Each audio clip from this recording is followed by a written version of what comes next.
안녕하세요. 요즘 교육 현장에서 교육 활동을 침해하는 일이 자주 벌어지고 있습니다. 그 피해를 직접 경험하는 분들이 바로 이 영상을 함께 하시는 선생님들이 아닌가 싶습니다. 선생님들의 입장에서 교육 활동 침해 행위에 어떻게 대응해야 할까요? 그리고 교육 활동 침해 행위를 예방할 수 있는 방법은 없는지 알아보겠습니다. 먼저 사례를 보시죠. 1919년 이전에 통관부에서 조선총독부로 변경, 그리고 조선태영령 토지조사 사업입니다.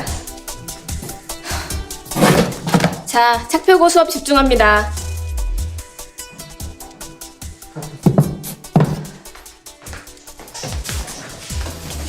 영철아, 수업하기 힘드니? 제가 뭘 어쨌다고요. 왜 나만 갖고 그래?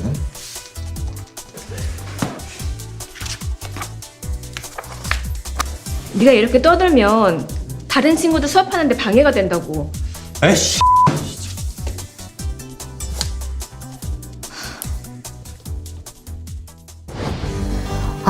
어떻게 학교에서 저런 일이 벌어지고 있는지 충격적인데요. 교육활동 침해 현황과 대응 방법에 대해 말씀 나눠주실 서미양 교장 선생님과 왕권한 선생님 모셨습니다. 안녕하세요. 안녕하세요. 안녕하세요. 네, 선생님, 이런 행위는 당연히 교육활동 침해 행위인 거죠? 네, 영상의 저런 학생의 행동은 교육활동 침해 행위라고 할 수 있습니다. 다만 교육활동 침해 행위로서 모욕이 성립되기 위해서는 경멸적인 표현이나 언행이 다른 사람들이 보는 앞에서 이루어져야 하고 또 선생님을 겨냥해야 하는데 보통 첫 번째 조건은 만족하는데 이견이 없으나 두 번째 조건으로 명확하게 선생님을 겨냥한 것인가라는 상황에서는 대체로 학생들이 저런 상황에서는 나 혼자서 화가 나서 하는 말이라고 우기는 경우가 대부분이고요. 실제로 학생들이 선생님한테 했다기보다는 요즘 아이들의 언어가 워낙 센 경우가 많아서 불쑥시 이렇게 표현하는 경우가 실제 있습니다. 그래서 교육활동 침해 행위로 사안 처리를 하기에는 학교 현장에 어려움이 많습니다. 그렇군요. 그 왕권한 선생님은 영상 함께 보시면서 어떤 의견이셨나요?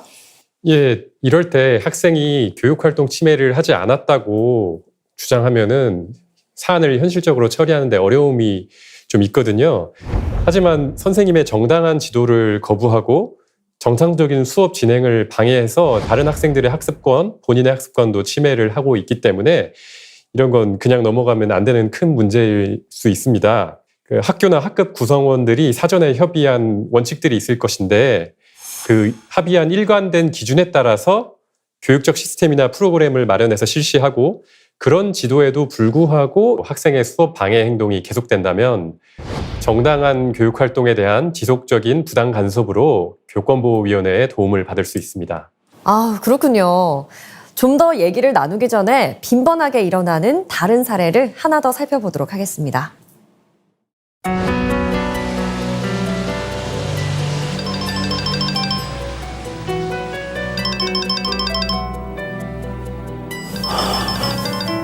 크는 아이들이 옆 친구와 얘기 좀 할 수 있지. 너무 시대착오적인 거 아닌가요? 선생님, 시험 범위가 너무 많아요. 좀 줄여주세요. 시험 문제가 너무 어려워요. 좀 쉽게 내주세요. 네, 여보세요? 선희 엄마예요. 우리 선희가 사회 모두별 과제에서 현아랑 기석이랑 같은 모둠이 되었다는데 모둠원을 좀 바꿔주세요. 저 어머니, 사회과에서 모둠원은 저희 반 전체가 합의한 내용에 의해서 선정됩니다. 특별한 이유 없이 선임한 모둠원을 바꾸는 건 좀 어려운데 왜 그러시죠? 그 아이들하고는 작년에 같이 과제를 해봐서 잘 알아요. 모둠별 과제에 전혀 도움이 안 돼요. 우리 선희가 그런 애들 때문에 수행평가 잘못 받는 건 불공평하잖아요. 모둠원 간의 협력이 중요해서 모둠평가를 아예 없앨 순 없지만 개별 평가와 모둠평가를 구별해서 다른 학생에 의한 피해를 최소화할 예정입니다. 그리고 작년은 모르겠지만 올해 그 아이들은 상당히 학교 생활을 잘하고 있습니다. 그게 아니라 바꿔줘야 한다니까요. 몇 번을 말해야 알아들어요. 이건 정말 속이의 경일기야 뭐야. 무조건 바꿔야 하니까 알아서 하세요.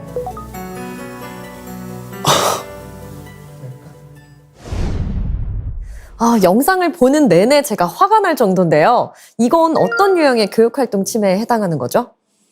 예, 선생님께서는 열심히 수업을 준비하셨는데 갑작스러운 전화 때문에 많이 당황하셨을 것 같습니다. 이 경우에 어머님의 말투가 무례할 뿐만 아니라 모욕성 말씀도 하시고 지속적으로 부당한 간섭과 요구를 하시는 것으로 보입니다.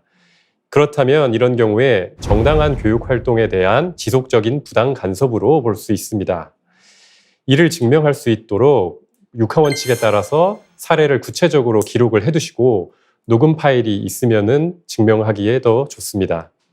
그러면 전화로 이렇게 일어난 일일 경우에 녹음 파일이 없다면 문제 제기가 어렵나요? 교육활동 보호 담당자나 관리자에게 이의 제기는 할 수 있겠죠. 그런데 학부모가 나는 그런 적 없다라고 잡아떼면은 증명하기가 어렵기 때문에 확실한 증거가 있는 것이 좋습니다. 이 선생님이 증거 자료와 함께 문제 제기를 한다면 이후에는 어떻게 진행이 되나요? 우리나라 법령에서 선생님의 지위와 교육활동 보호를 위한 구체적인 내용이 명시가 되어 있습니다. 교원의 지위 향상 및 교육활동 보호를 위한 특별법, 약칭 교원지휘법이 있는데요. 그 법률에 근거해서 교육활동 침해 행위가 발생되면 교권보호위원회를 열게 됩니다. 교권보호위원회에서는 우선 해당 사안이 교육활동 침해 사안인지 심의를 하고요. 침해 행위로 결정이 되면 피해 교원을 위한 보호 조치와 침해 학생 조치를 심의하게 됩니다. 두 번째 영상처럼 학부모가 침해 가해자인 경우에 학생과 같은 조치를 내릴 수는 없지만 사과나 재발 방지 약속 등을 요청할 수 있어요. 만약 쌍방이 원한다면 교권보호위원회를 통해서 분쟁 조정을 할 수도 있습니다. 그렇군요. 그러면 교육활동 침해 행위는 뭐고 또 그 유형에는 무엇이 있나요?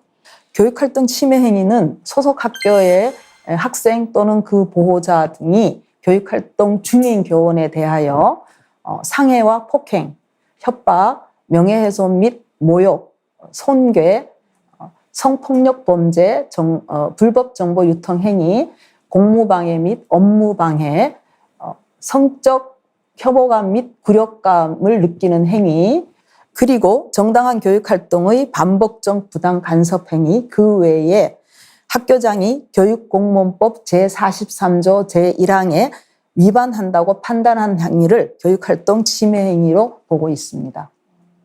또 아까 피해 교원을 위한 보호 조치가 있다고 말씀하셨는데 그 보호 조치는 뭔가요? 네, 피해 교원을 위한 보호 조치는 교육활동 침해로 피해 입은 교원의 치유와 교권 회복을 위해 필요한 조치인데요. 심리 상담 및 조언, 치료 및 치료를 위한 요양, 그 밖에 치유와 교권 회복에 필요한 조치를 명시하고 있습니다.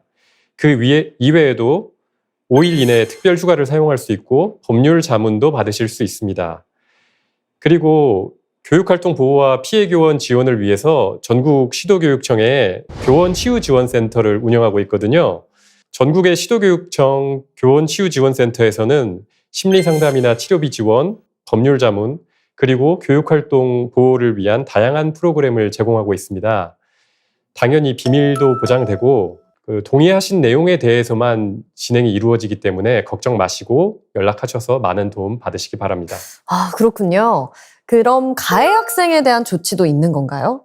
네, 2019년 교원지휘법이 개정되어 교육활동 침해 학생에 대한 조치가 강화되었습니다. 교육활동 침해 행위를 한 학생에게는 학교에서 봉사, 사회봉사, 특별교육 이수 또는 심리치료, 출석정지, 학급 교체, 전학, 고등학생의 경우에는 퇴학 처분까지 가능해졌습니다. 침해 학생에 대한 특별교육 이수 또는 심리치료가 조치가 내려지면 그 학생의 보호자도 함께 특별교육에 참여하여야만 합니다. 만약 학생 보호자가 특별교육 이수나 심리치료에 불참할 경우에는 300만 원 이하의 과태료가 부과됩니다. 그리고 관할 교육청에서는 피해 교원이 요청할 경우에 교육활동 침해 행위가 관련 법률의 형사처벌 규정에 해당된다면 침해자를 형사고발하는 의무도 신설되었습니다. 이 교육활동 침해 행위가 발생하면 선생님들은 어떻게 대응을 해야 하나요? 사실 저 같으면 그 상황이 당황스러워서 어떻게 해야 하나 좀 상당히 고민을 많이 할 것 같거든요. 예, 그렇죠. 교육활동 침해가 발생하면은 교사가 우선 심리적으로 큰 충격을 받기 때문에 감정적으로 반응하기 쉽습니다. 침착하게 대처하기가 쉽지 않아요. 그래도 최대한 감정을 자제하고 침착하게 대처하는 게 중요합니다. 가능하면 상황에 대한 증거 기록을 남기시고 관리자나 교권보호 담당자에게 연락하시는 게 중요합니다. 교육활동 침해 행위의 은폐 축소는 법으로 금지되어 있습니다. 교육활동 보호 담당자나 관리자에게 알리시면 교권보호위원회가 소집되게 되고 그 행위가 교육활동 침해 행위인지 아닌지 또 선생님을 위해서 어떤 도움을 드릴 수 있을지 심의하게 됩니다. 교육활동 침해 행위를 경험한 교사들은 그 사안에 대해서 사실 계속 생각을 많이 하잖아요. 생각하는 것 자체가 고통스러울 것 같기도 하거든요. 맞습니다. 그래서 학교 교권보호위원회 소집을 원하지 않는 선생님들도 많고요. 또 담당 교사의 업무가 많아지는 것이 미안해서 그냥 넘어가는 경우도 있고요. 진행하는 과정에서 학생이나 그 보호자와 갈등이 발생할 수 있기 때문에 그냥 넘어가는 경우도 많습니다. 그렇지만 선생님들이 교육활동 침해 행위에 대해 적극적으로 대응하는 것이 장기적인 측면에서는 침해 상황을 개선할 수도 있고 교육활동 침해에 대한 인식이 개선될 수도 있습니다. 이런 행동이 그냥 아무 일 없다는 듯이 넘어가면 학생들은 이래도 아무런 제재가 없구나라고 하는 것을 학습하게 됩니다. 그렇겠네요. 사실 이런 일이 안 생기는 게 제일 좋은데 선생님 입장에서 할 수 있는 일이 무엇인지 좀 궁금하고요. 예를 들어서 첫 번째 영상과 같이 수업 시간에 잡담을 하면서 수업을 방해하는 학생에게 그만하라고 했는데 반항할 때 선생님은 어떻게 대응을 할 수 있을까요? 네, 대부분의 학급에서 수업에 집중해야 된다는 학급 규칙은 미리 지도가 이루어졌을 거거든요. 그럴 때는 미리 지도했던 학급 규칙을 상기하게 하고 질문을 통해서 자기 행동을 돌아보게 하는 과정이 필요하다고 봅니다. 예를 들어서 스스로 충분히 이해할 수 있는 방해 행동을 자기도 모르게 했다 할 때는 긴 설명을 하면 오히려 교사 감정이 올라올 수 있으니까 자제하시고요. 예를 들어서 영철아 하나, 영철아 둘, 영철아 셋 이런 식으로 단계별로 미리 약속했던 신호를 하고 주고요. 셋까지 갔다 하면 교실에서 미리 지정해둔 장소에 이동하게 해서 자기 행동을 돌아보게 하고 진정할 수 있는 시간을 주게 하는 것이 중요합니다. 또한 학교 구성원들이 미리 합의했던 교육 프로그램이 작동될 수 있습니다. 예를 들어서 선생님은 계속 수업을 진행하시고요.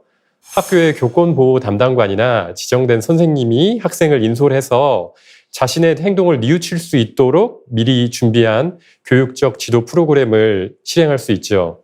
이런 프로그램을 했는데도 불구하고 학생의 행동이 달라지지 않고 반복되고 폭력적인 행동을 보인다면은 교권보호위원회의 도움을 받을 수 있습니다. 결론적으로 처벌 중심이 아니라 교육적으로 실효성 있는 예방 프로그램과 지도 프로그램 마련이 중요하다고 생각합니다. 네, 이 학부모에 의한 교육활동 침해 행위에서는 방금 봤던 영상에서처럼 자녀의 학교 생활이나 지도 방법에 대한 의견 제시 과정에서 많이 발생하는 것 같은데요. 교육활동에 대한 학부모의 과도한 요구나 참견에 대해서는 어떻게 대처를 해야 할까요? 네, 사실 이 부분이 상당히 어려운 부분이기도 합니다. 타당한 요구나 의견일 경우에는 그 의견을 충분히 받아들이려는 노력은 필요합니다. 민원이 너무 많으면 어렵겠지만 적절하게 대처를 하면 더 큰 사고를 예방할 수도 있고 교육 만족도를 높일 수 있습니다. 그런데 요청한 민원이 받아들일 수 없어서 그 이유를 충분히 설명했음에도 불구하고 과도하게 지속적으로 요청하는 경우에는 교원과 학생의 교육 활동을 보호하는 측면에서 단호하게 대응하는 것도 필요하다고 생각합니다. 그러니까 선생님들의 적극적인 대응이 장기적으로 교육활동 침해를 예방하는 방법이라는 말씀을 하셨는데 교육활동 침해 행위에 대한 대응 방법에는 좀 덧붙일 말씀 없으신가요? 교육활동 침해 행위를 겪는다는 것 자체가 교원에게는 심리적인 충격이 굉장히 큽니다. 그런데 침해 행위에 대응하는 과정에서 더 큰 상처를 입기도 하시거든요. 선생님들 전체가 나에게도 일어날 수 있는 일이라는 생각을 가져주시고 피해 선생님의 회복을 위해서 마음으로 지지해 주시는 게 필요합니다. 네, 좋은 말씀 감사합니다. 오늘 두 분 선생님 모시고 여러 좋은 말씀 많이 들었는데요. 마지막으로 교육 현장에서 우리 선생님들께서 교육활동 침해 행위를 예방하는 방법에 대해서 정리 말씀 좀 부탁드립니다. 교육활동 침해 행위를 예방할 수 있는 절대적인 방법이 있는 건 아닌데요. 그래도 이런 노력이 침해를 줄일 수는 있습니다. 우선 학생과의 관계 맺기가 중요합니다. 교육활동 침해를 하는 학생들은 정서적으로 불안하거나 가정에서의 관심이 부족한 경우들이 많이 있는데요. 부정적인 감정을 일으킬 만한 말, 표정, 행동들을 최소화해서 선생님이 믿을 만한 어른이라는 인식을 심어주면 좋습니다. 그리고 학생, 보호자, 교사가 함께 상호 권리를 존중하는 공동체 협약을 마련하는 것도 도움이 될 수 있는데요. 협약을 위반했을 때는 반성하고 뉘우칠 수 있는 교육적 지도 프로그램이 필요합니다. 그리고 생활지도는 담임교사만의 몫이 아니라 모든 교사의 몫이라는 생각으로 같이 고민하고 일관된 접근을 해주시는 게 좋습니다. 그리고 학교나 학급 수준의 학생 자치를 강화하는 것도 도움이 될 수 있습니다. 다양한 활동으로 학생의 특성과 특기를 존중하고 학생들의 소속감과 책임감, 자존감을 키울 수 있는 기회를 만들어 주시면 좋습니다. 또 학부모가 학교나 자녀 교육에 대한 의견을 제시할 수 있는 다양한 기회와 경로를 만들어 주시면 좋습니다. 학생과 학생, 학생과 교사, 교사와 교사가 서로 존중하는 학교 문화를 만들 수 있도록 모든 학교 구성원들의 협력이 필요합니다. 네, 교사와 학생이 서로 존중하고 배려하는 학교. 그 속에서 우리 아이들과 선생님이 같이 즐겁게 배우고 성장해 가기를 바랍니다. 오늘 출연해 주셔서 감사합니다. 감사합니다.